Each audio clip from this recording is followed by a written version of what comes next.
A história de nosso estado, contada pelas personalidades que fizeram história. Memória Paranaense. Um projeto da Fundação Inepar. A professora Virgínia Leite, enfermeira da Força Expedicionária Brasileira, é a nossa convidada de hoje aqui no programa Memória Paranaense. Professora, vamos começar contando um pouquinho da infância em Irati, na década de 20. Minha infância em Irati, como de toda criança de um lugar de interior, e toda comunidade é uma família, não tem assim grandes coisas, principalmente há tantos anos atrás, que para falar bem a verdade eu não lembro muito bem. A memória falha. O lazer, a diversão das crianças era uma coisa muito diferente do que é hoje. Ah, não há dúvida nenhuma. Tinha árvore por todo lado, a gente subia na árvore. Meu pai tinha gado, tanto leiteiro como animais de montaria, né? E, modéstia à parte, eu montava bem, porque desde criança tínhamos vaca de leite, que eu também com 7, 8 anos já ajudava a tirar o leite da vaca. A diversão em casa, não existindo ainda o rádio, né, a televisão, muito menos. Muito ficava menos com a leitura, o canto. A minha mãe, lamentavelmente, eu não guardei escrito. Minha mãe foi uma grande trovadora. Fazia umas trovinhas muito interessantes. Mas, pensando no dia de amanhã, eu não guardei, né? E naquela época, trabalhava. E a senhora decidiu ser professora, dava aula no grupo escolar de Irati. Duque de Caxias, exatamente. E fiquei no grupo escolar até quando o Brasil, tendo declarado guerra ao eixo. Em que momento surgiu na sua vida a ideia de ser enfermeira e até futuramente integrar a Força Expedicionária Brasileira? Bom, quando eu fui fazer o curso de enfermagem, que foi na Cruz Vermelha Brasileira, que é uma organização internacional, a gente sabia da necessidade da presença da enfermeira. Mas, para falar bem a verdade, eu não estou lembrada se a gente já juntava o fato de ir para fora do país ou se era para servir aqui no Brasil. A primeira ideia era um trabalho voluntário no próprio Brasil, através da Todas as enfermeiras da Força Expedicionária foram voluntárias. Como todas elas, eu também fui voluntária. Terminado o curso de enfermagem, a direção de saúde do Exército da quinta região foi a Irati e levou a inscrição para fazer o estágio militar. Havia comentário entre nós, as alunas desse curso, morando em Irati, quem não queria vir ficar uma temporada em Curitiba, né? Mas eu não prestei atenção que as outras não assinaram essa inscrição. Meu nome é Virgínia, não tinha nenhuma Zilda ou Zoraide que viaja para a última da lista. A última da lista. Então, quando o diretor apresentou essa inscrição, eu naturalmente assinei. Aí ele foi falar para o meu irmão, que estava presente, né, que eu tinha feito isso, e meu irmão, mas como que você vai fazer uma coisa? Não consultou comigo? Eu, bom, mas não esqueça que nós temos os nossos pais. Eu falei em casa. Ele já era casado, já tinha sua família, né? E seus pais, como eles receberam a notícia, porque significava até a possibilidade de ir para a Itália junto com a Força Expedicionária?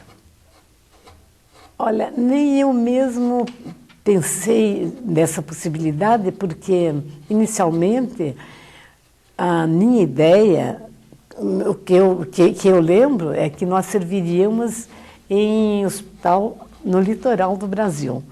Depois de ter feito o estágio, é que então eles perguntaram quem queria ir para a FEB.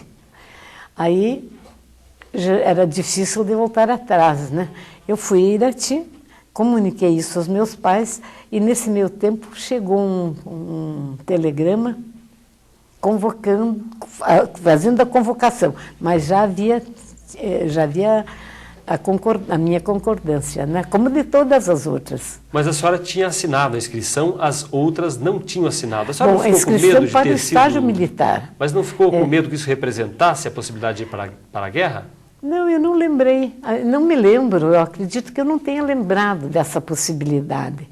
Mas sabendo que nessa altura os nossos soldados, os brasileiros, ainda não estavam lutando lá, quando eu fiz o curso.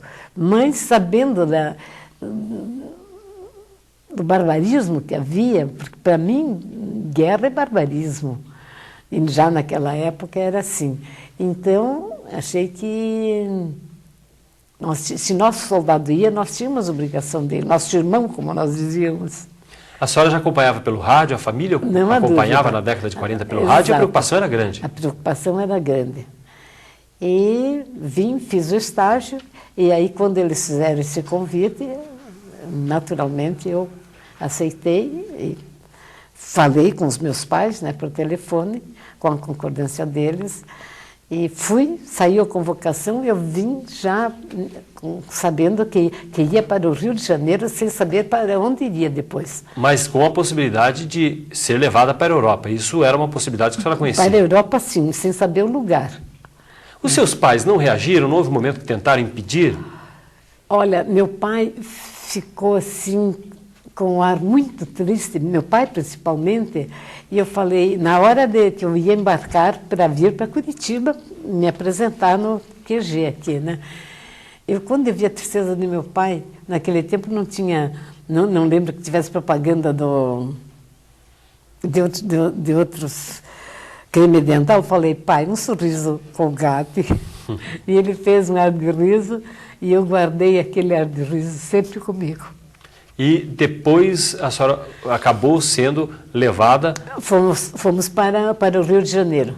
De lá, na véspera de embarcar para a Europa, que ficamos sabendo, mas sem poder fazer um telefonema para fazer essa comunicação.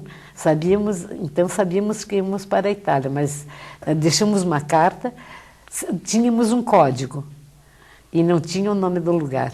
Havia um sigilo, os Exato. próprios militares muitas vezes não sabiam para onde estavam indo e quando. Havia, sim, um sigilo muito grande. Se bem que esse sigilo, em determinadas ocasiões, que os pracinhas estavam passando, por exemplo, para ir para o navio, já tinha gente batendo palmas.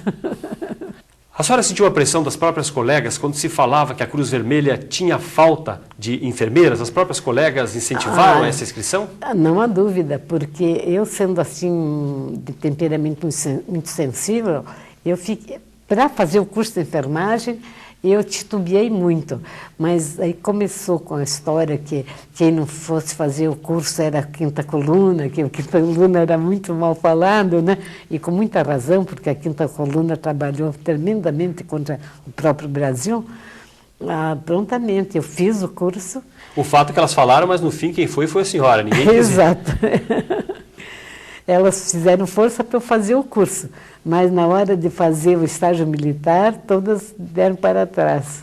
Não houve momento, ainda com pouca idade, não houve momento de parar e pensar a sério se valia o risco? Como é que era esse momento? Olha, esse momento, é possível que tenha havido esse momento, mas depois de tantos anos, sinceramente, eu confesso que a memória falha.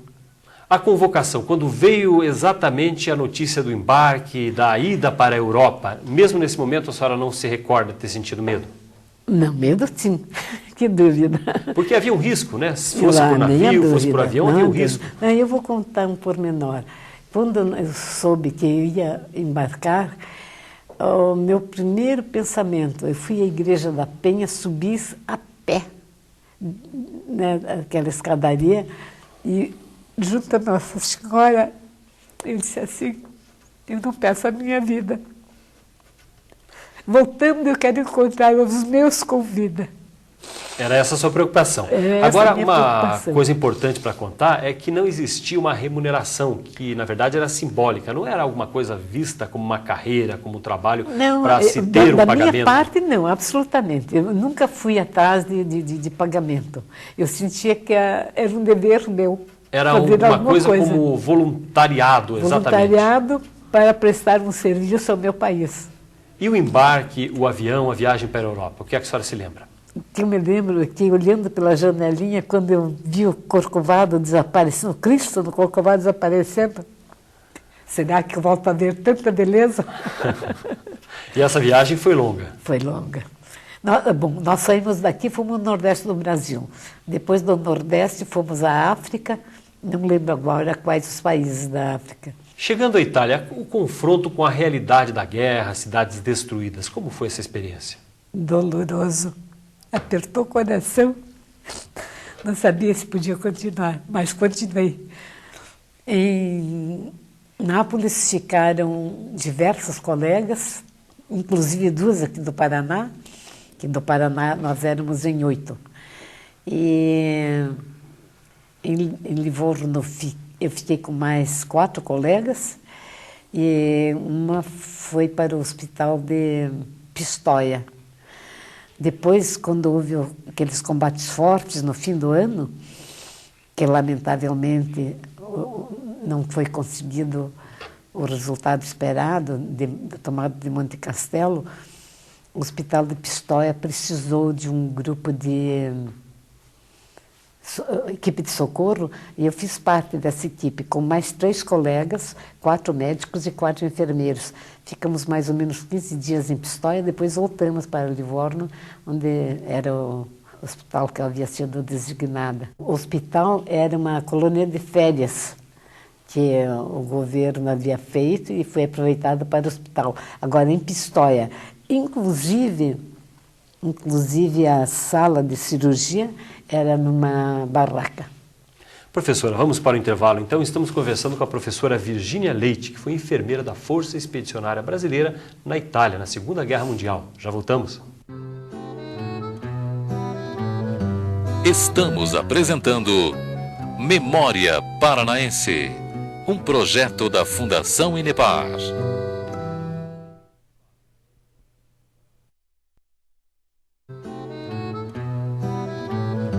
Estamos apresentando Memória Paranaense, um projeto da Fundação Inepar.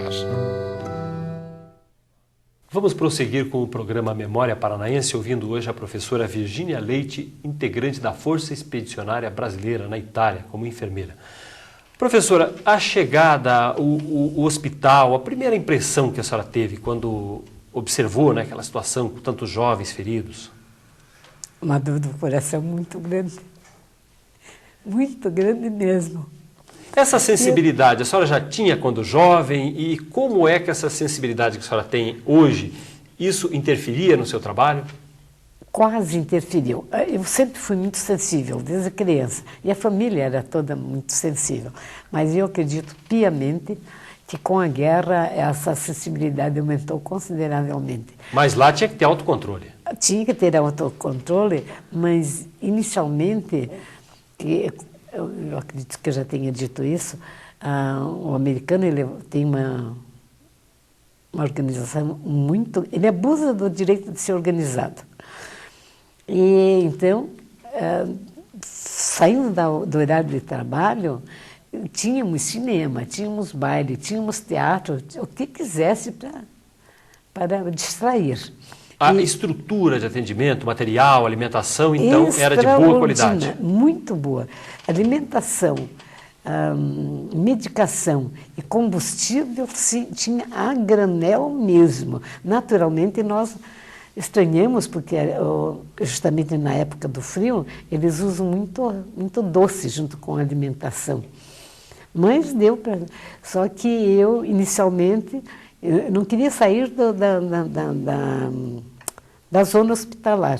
Agora, chegou isso ao conhecimento de um médico com quem eu trabalhava, e ele chegou para mim e falou, e lamentavelmente nós tivemos casos de colega que não aguentou, porque muita dor, muito sofrimento, né? Ela precisou voltar. Houve casos de enfermeiras que pediram para voltar?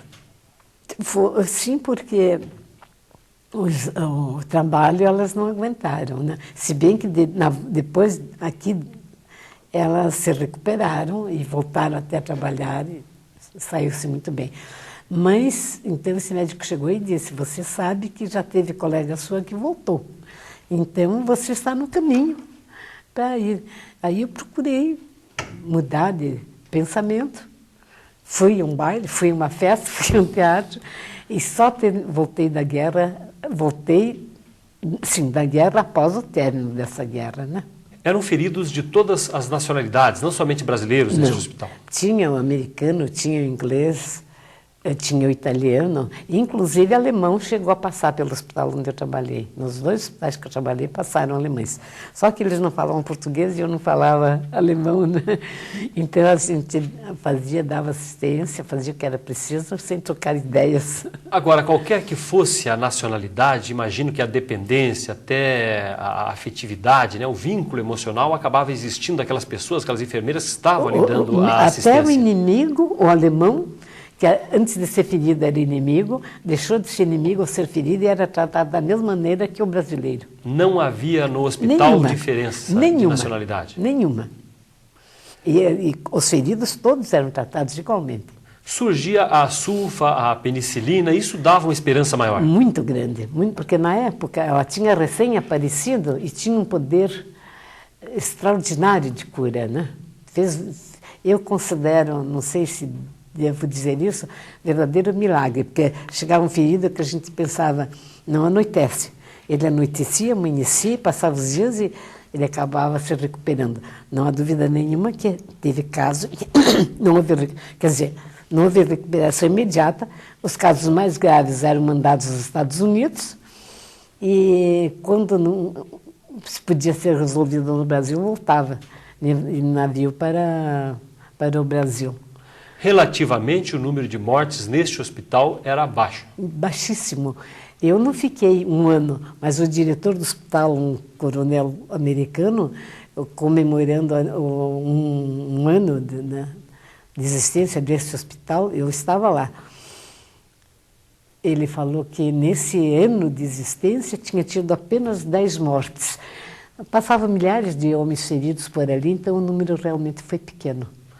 Entre os soldados houve baixas, mas entre as enfermeiras, felizmente, não houve registro de mortes. Não. Enfermeiras voltaram todas sãs e salvas. A correspondência, a ligação com o Brasil, como era? Carta e telegrama. Principalmente a correspondência que saía de lá era muito mais censurada, porque se a gente falasse alguma coisa que não devia, é lógico, eles cortavam, porque inclusive havia o perigo de cair na mão da quinta coluna, né? Que a quinta coluna trabalhou intensamente e não faz muito tempo ainda havia coisas por aí, viu, de criaturas que, falando mal da força expedicionária, que aí a gente fica muito revoltado, né?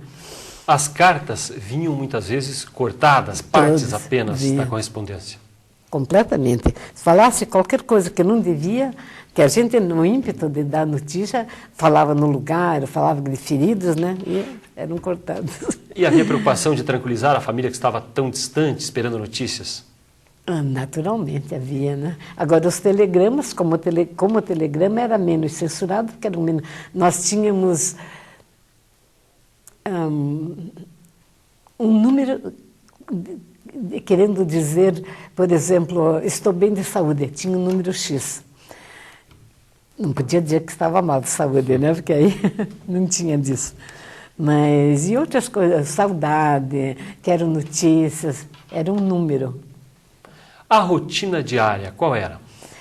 No hospital que eu fiquei mais tempo, era das 7 da manhã às 19 horas. Mas dentro desse horário, tínhamos o horário da alimentação e ainda tínhamos 3 horas de folga. Em algum momento a senhora parou para pensar e até talvez se arrependido da decisão de enfrentar uma situação como essa? Não, nunca me arrependi. Eu sempre achei que estava fazendo alguma coisa pelo Brasil. Foram 8 meses, a senhora acabou passando 8 meses no dia a dia do hospital. No dia a dia do hospital. As situações que a senhora enfrentava no hospital, como é que as pessoas suportavam, né, essa dificuldade do dia a dia? Olha, cada ferido que havia não precisava nem ser brasileiro, mas se fosse brasileiro e um conhecido, naturalmente a dor era muito maior, né? Eu lembro, por exemplo, de ter encontrado com o Dr. Mário Montanha, com hoje Coronel Adélio Conte, gravemente feridos, né? E, naturalmente, a dor era muito grande, mas não se podia deixar transparecer. A convicção dessa causa, a senhora sentia por parte das suas colegas, enfermeiras, por parte também do expedicionário, as pessoas tinham uma noção do motivo pelo qual estavam ali? Como era isso, ou esse questionamento, ou no dia a dia nem se pensava nisso? No dia a dia, lá não se pensava não. Agora, o motivo do Brasil ter ido à guerra, conforme eu já falei, foi o torpedeamento dos nossos navios, praticamente nas nossas praias, né? E foram submarinos alemães e italianos, porque na casa do expedicionário nós temos uma declaração do almirantado alemão, porque o submarino não tem nome, tem número, dando o número do submarino, o nome do comandante do submarino, o nome do navio brasileiro, dia, mês e ano. Isso causou, quando da divulgação aqui no Brasil, a senhora ainda estava aqui no Brasil naquela época, houve uma comoção bastante grande, uma mobilização. O jovem brasileiro teve uma revolta tremenda, tanto é que o governo se obrigou, porque a juventude brasileira exigia a declaração de guerra contra os países do eixo que estavam matando. Nós tivemos mais mortos no oceano, nesses torpedeamentos, do que no campo de batalha. O risco de bombardeio enquanto a senhora estava na Itália, apesar que os alemães já estavam em retirada, isso ficava presente, esse medo, as precauções, apagar a luz à noite para evitar a possibilidade de bombardeio? Apagar a luz à noite eu não lembro, mas durante o dia, mais de uma vez, e eles avisavam, porque eu, por exemplo, eu não distinguia o barulho de um avião do inimigo como a diferença com o outro dos brasileiros ou os americanos.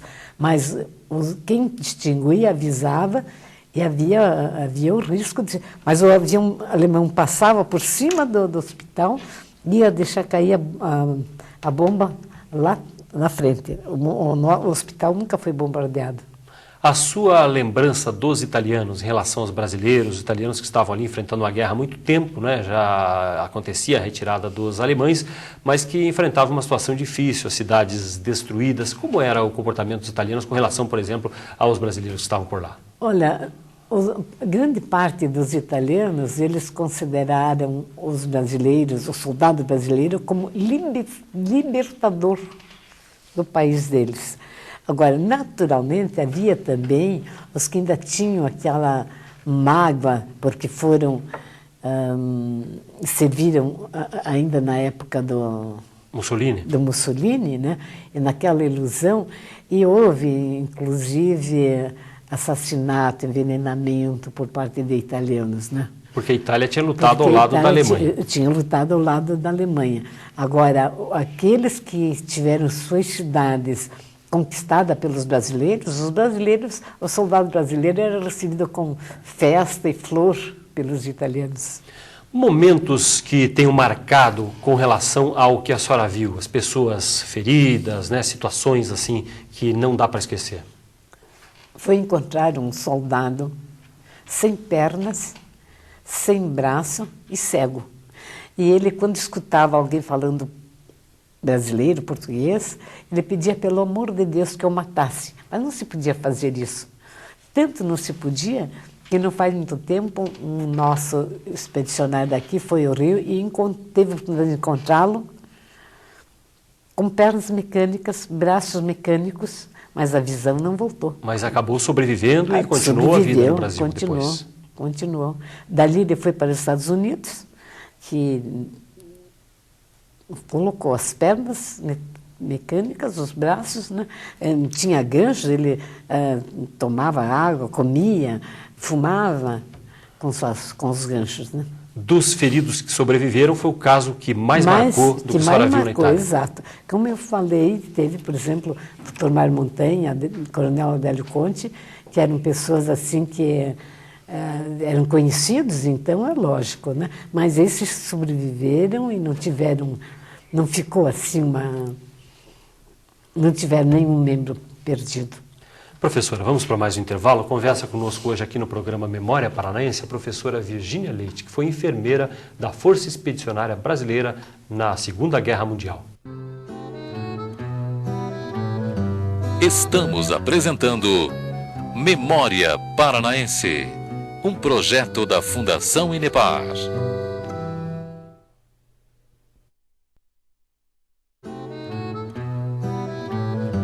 Estamos apresentando Memória Paranaense, um projeto da Fundação Inepar. Prosseguimos hoje no programa Memória Paranaense ouvindo o depoimento da professora Virgínia Leite, que foi enfermeira da Força Expedicionária Brasileira participando da Segunda Guerra Mundial. Professor, o jornalista João de Deus Freitas Neto, conversando conosco aqui no programa e contando a experiência na Itália, disse que o ser humano tem um grande poder de adaptação a situações trágicas e acaba no final, apesar das dificuldades, levando a vida, né, dentro do possível normalmente. A senhora acha que é isso mesmo? Exatamente. Exatamente. Porque não tem remédio, remediado está.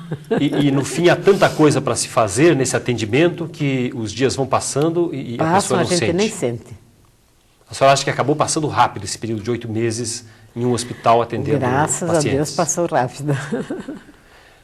A notícia do final da guerra, como chegou a vocês? Olha, a notícia do final da guerra, por duas ou três vezes, saiu a notícia falsa. Então a gente ficava naquele entusiasmo, de repente caía na realidade que não era verdade. Mas no dia que terminou, foi uma euforia, sim, indiscutível. Não tenho palavras para dizer. E a melhor coisa, melhor lembrança que eu tive foi o término da guerra, porque estava já... Foi um dia de festa, de alívio, de saber que poderia voltar para casa. Lógico.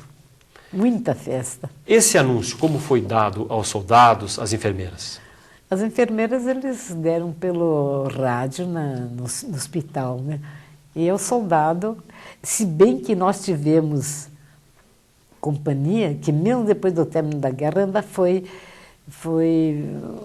vamos dizer assim... Mantida na ocupação. Exato. Uma parte de alemães atacou uma companhia de soldados brasileiros. Nós temos aqui o coronel Aguemeyer, que fez parte desse grupo, né, que após o término da guerra ainda sofreu reveses de alemães que estavam mais ou menos próximos, né? Porque o alemão não queria de maneira nenhuma, ele queria ganhar a guerra.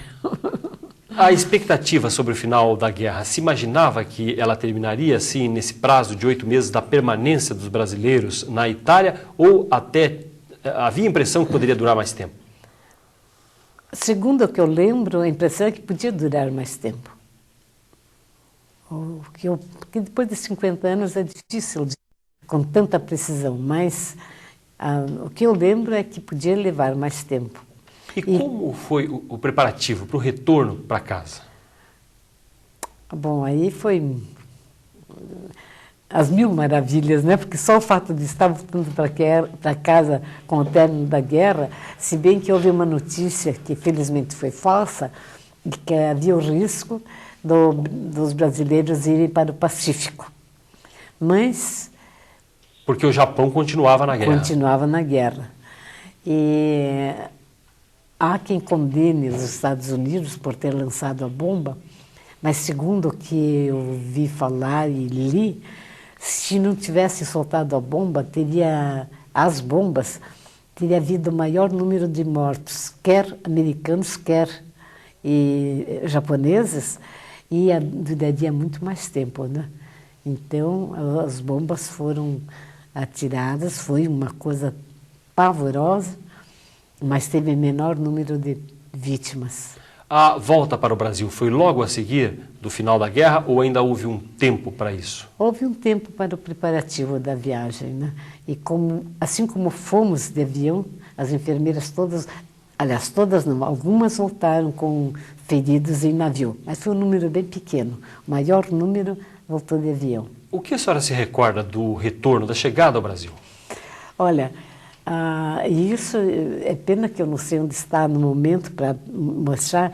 Há mais de 20 anos, eu já disse isso em entrevista para jornal, quando eu cheguei aqui, eu fui considerada desequilibrada, porque quando eu pisei no solo brasileiro, o meu primeiro objetivo foi beijar o chão brasileiro. E muita gente pode não ter entendido. Não entendeu. Onde Não foi entendeu. isso? Eu não lembro se foi em Pernambuco, não me lembro qual foi o estado, mas foi no Nordeste. Quando a gente desembarcou em solo brasileiro, eu voei assim, quando vi um pedacinho de chão, me abaixei e beijei. Muito antes do Papa, de ter o nosso Papa, né? Porque o Papa, por muito tempo, ele fez isso, mas antes dele eu já tinha feito. E com muita emoção. Com muita emoção e com muita alegria. O tempo para chegar até Irati, esse retorno, foi demorado? Esse foi muito demorado, não sei por que razão. O exército foi prendendo a gente no Rio de Janeiro. Aí, quando foi um dia, eu falei para o meu conhecido, vou dar como uma desertora, eu não aguento mais ficar aqui. Aí ele tinha um certo poder, né, e conseguiu que nos dessem a passagem. Eu vim de trem até Ponta Grossa, de Ponta Grossa eu fui direto para Irati, as outros colegas daqui vieram direto para Curitiba. Como foi a chegada na sua cidade, Irati, a única mulher de Irati que foi para a Segunda Guerra Mundial? Olha, eu nunca imaginei receber uma festa tão bonita, porque, segundo pessoas que depois comentaram comigo, quem pôde se locomover cheguei de trem, né? Então foi a estação de Estrada de Ferro, a minha espera flores e discurso. Nesse livrinho que saiu alguns meses atrás, na homenagem que eu tive aqui, também foi uma coisa linda, maravilhosa. Também tinha sonhado com coisa semelhante. O discurso que foi pronunciado, lamentavelmente, quem fez o discurso já faleceu, que era muito amigo da minha família e meu amigo, Dr. Nicanor de Vasconcelos. O senhor é muito jovem, eu acho que não conheceu. Ele jogou muito tempo no Atlético, no tempo de estudante, o Canuco. E ele que fez o discurso? Ele que fez o discurso, porque ele também era de Irati. Então, quando eu cheguei, foi ele quem foi fazer a saudação, e eu guardo com muito carinho as palavras dele. Apesar do sofrimento da família, com certeza foi um motivo de orgulho muito grande. Nem a dúvida. Depois, voltando à sua rotina normal, a senhora voltou a dar aulas, foi enfermeira, sempre ficou essa marca da participação na Segunda Guerra Mundial? Ficou. Eu voltei a dar aula. E em princípio de 46, que a guerra terminou em 45, em princípio de 46, eu estando aqui em Curitiba, estava passando por aqui o secretário de saúde do então território de Iguaçu, que a capital era em Laranjeiras do Sul. Ele me convidou e eu aceitei e fui convocada também, fui requisitada pelo governo de Foz do Iguaçu. Eu fiquei mais ou menos 10 meses trabalhando no hospital lá. Voltando, eu fiquei doente, fiquei um tempo em tratamento, e após ter me recuperado, depois de recuperado, eu levei uma queda e tive fratura de coluna. Então, quando saiu o aproveitamento das enfermeiras no Exército, eu já estava hospitalizada e não voltei a trabalhar. E motivo porque eu não pude mais trabalhar depois como enfermeira, né? Na cidade, depois desse retorno, a senhora passou a ser considerada como uma heroína da cidade, com certeza. Por muita gente, acredito que sim. Não é só daquela época, porque, como eu falei, quando houve essa homenagem à enfermeira da FEB, aí na Casa do Expedicionário, que é feita pela Secretaria de Cultura, que nós temos um convênio com a Secretaria de Cultura, eles convidaram e o prefeito de Irati veio, trouxe uma placa muito bonita, disse umas palavras lindas, maravilhosas. Eu tenho um filme também com isso. E alguns anos antes, no grupo onde eu havia lecionado, eu recebi também uma placa muito bonita das professoras, né, do grupo Duque de Caxias. Algumas pessoas carregam para o resto da vida os traumas, né, sonham ou ficam com algum até desequilíbrio emocional em função do que passaram na guerra. A senhora sentiu que de alguma forma isso tem aumentado sua sensibilidade para os problemas? Alguma coisa a senhora acha que ficou? A sensibilidade aumentou, sim. Agora, trauma propriamente, não.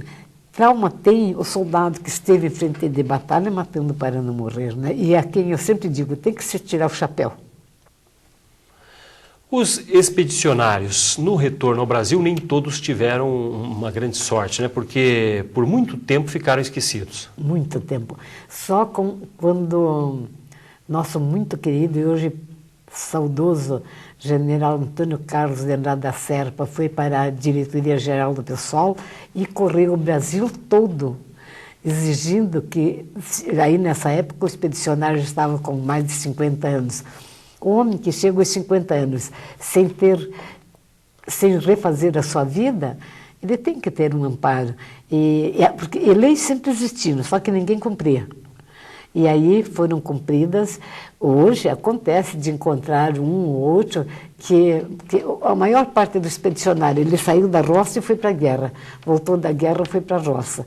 Então ainda há, de quando em quando surge um que se meteu na roça e esqueceu, né? Então, aí a gente vai tratar do amparo dele, mas porque antes disso, dessa passagem do General Serpa foi um dos 3 irmãos Serpa que foram à guerra, porque teve um irmão que indo do sul para o norte, o navio que ele viajava foi torpedeado. O primeiro navio ele salvou-se, no segundo ele sabendo nadar, deu o seu salva-vida para uma outra pessoa, mas ele... O segundo navio também foi torpedeado? Também foi torpedeado e ele não chegou à costa do Brasil e também nunca foi encontrado o corpo dele. E os irmãos, então, foram para a guerra também? Os 3 irmãos, então, se apresentaram voluntariamente e foram, né? Que foi logo que ele voltou, ele deixou Luiz Andrada da Serpa, outro foi José Maria de Andrade da Serpa, e o terceiro é esse Antônio Carlos de Andrade da Serpa, que fez com que se desse amparo aos expedicionários. Está bem, professora, vamos para mais um intervalo. Professora Virgínia Leite, que foi enfermeira da Força Expedicionária Brasileira na Segunda Guerra Mundial. Já voltamos prosseguindo com Memória Paranaense. Estamos apresentando Memória Paranaense, um projeto da Fundação Inepar.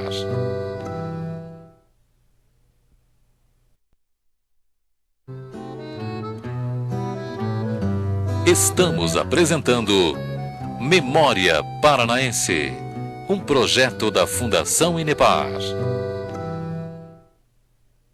Vamos para o último bloco do programa Memória Paranaense, que tem hoje o depoimento da professora Virgínia Leite, que foi enfermeira na Segunda Guerra Mundial da Força Expedicionária Brasileira.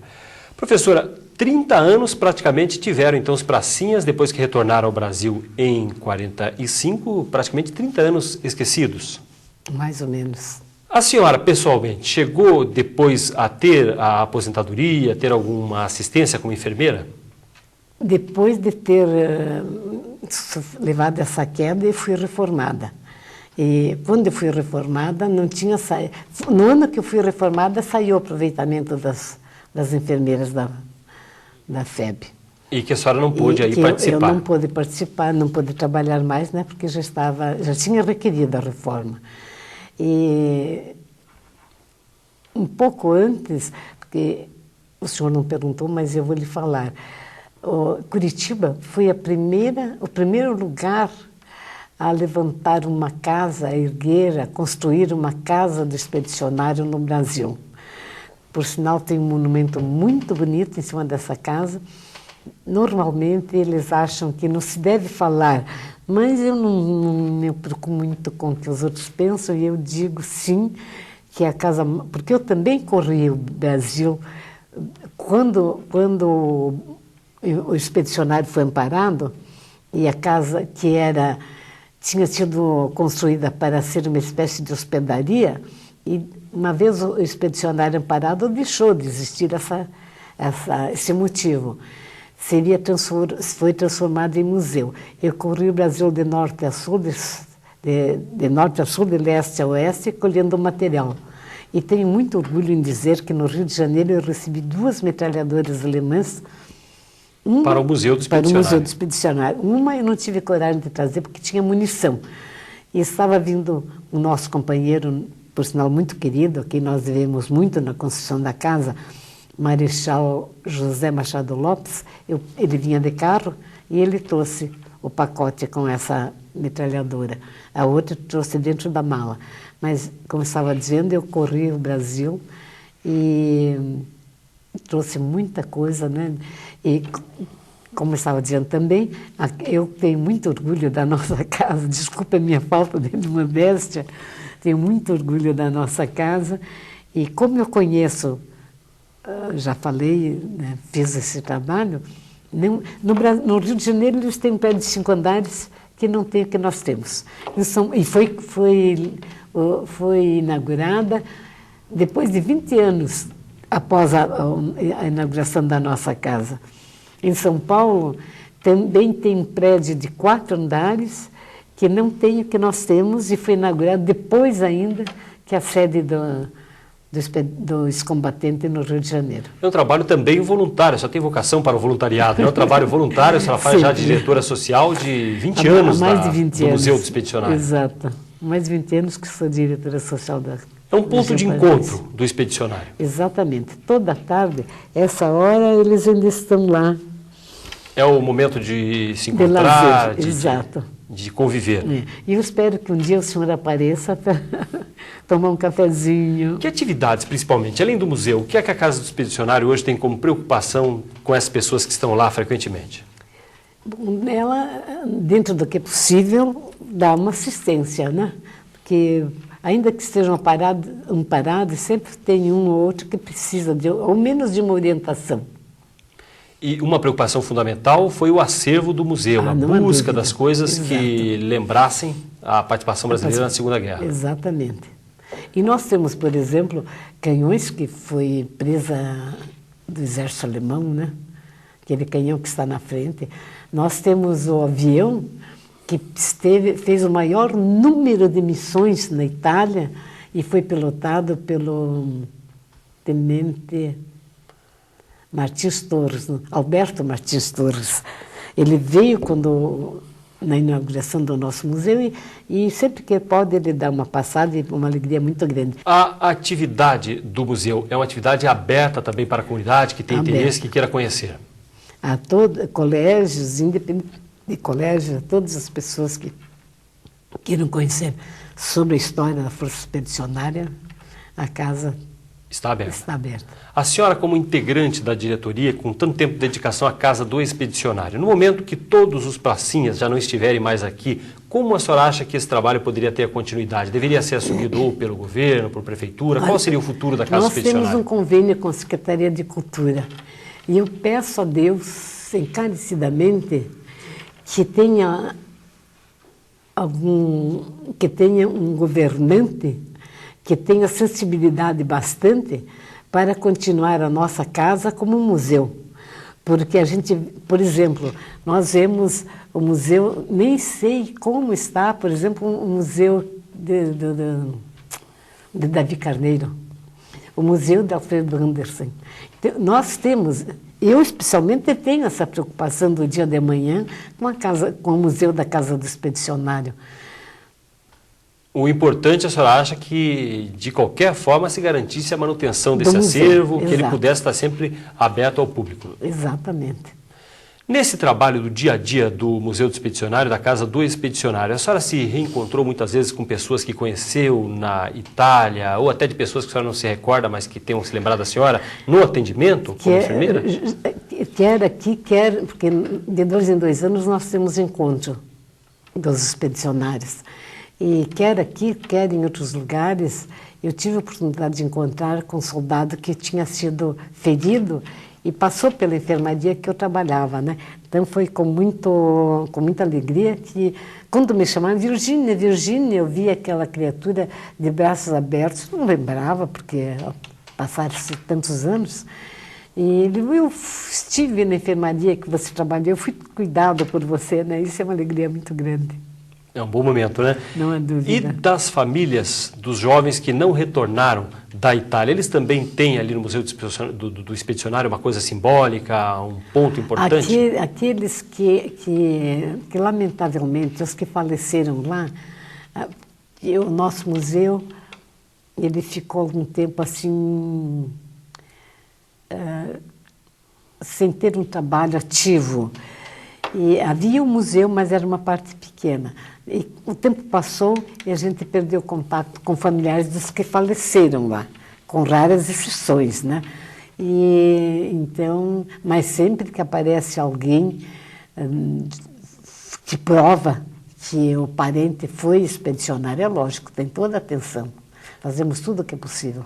A manutenção hoje da casa e do museu, de que é que depende para a continuidade dos trabalhos? Nós temos um convênio com a Secretaria de Cultura.